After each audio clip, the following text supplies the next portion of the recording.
ఖమ్మం జిల్లా బోనకలలో deputy CM బట్టి విక్రమార్క పర్యటించారు. ఇందిరా డైరీ మహిళలతో ముఖాముఖి నిర్వహించారు. మదిర మహిళలు దేశానికి ఆదర్శంగా నిలవాలన్నారు. ఇక డైరీతో తన 10 ఏళ్ల కల నెరవేరిందని చెప్పారు. బోనకలలో 10 గ్రామాలను యూనిట్గా మహిళా డైరీ పరిశ్రమ ఏర్పాటు చేస్తామన్నారు బట్టి. నాతో పాటు ఈ కార్యక్రమానికి అతిథులుగా చేసినటువంటి రాష్ట్ర ప్రభుత్వ కార్పొరేషన్ చైర్మన్లు, హస్తకళల చైర్మన్ నాయుడు సత్యనారాయణ గౌడ్ గారికి,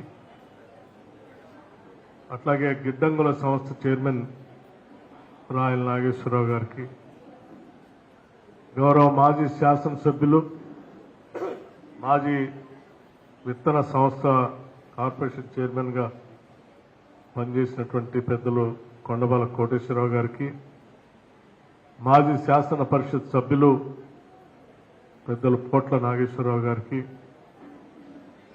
అట్లాగే Madana market committee chairman Bandaru Narasimharao గారికి,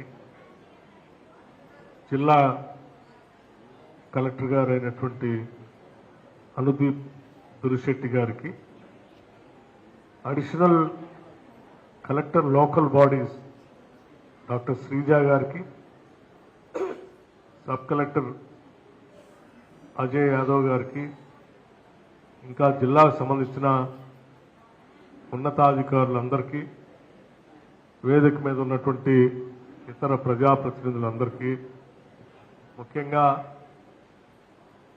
ఈ ప్రొక్యూర్మెంట్లో పాలు పంచుకొని సక్సెస్ఫుల్గా విజయవంతం కావటానికి సహకరించిన లైన్ డిపార్ట్మెంట్స్ అధికారులందరికీ, లబ్ధిదారులకి, మీ అందరూ బాగుండాలని, ఎదగాలని మనస్ఫూర్తిగా ఆశిస్తూ మీ క్షేమం కోరుతూ ఇక్కడికి వచ్చేసినటువంటి మీ శ్రేయోభిలాషులందరికీ ముందుగా నా హృదయపూర్వకమైనటువంటి నమస్కారం.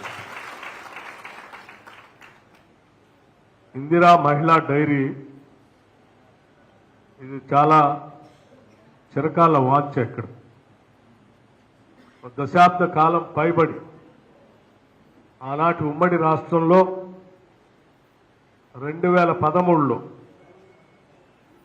ఈ శాసనసభ నియోజకవర్గంలో ఉన్నటువంటి దాదాపు 52,000 మంది మహిళా సంఘ సభ్యురాళ్ళందరికీ కూడా ఇందిరా డైరీలో పాలు పంచుకునేటట్టు చేసి వారందరికీ కనీసం 2 గేదెలకు తగ్గకుండా గేదెలు ఇప్పించడమే కాకుండా వాటి ద్వారా వచ్చేటువంటి పాల ఉత్పత్తి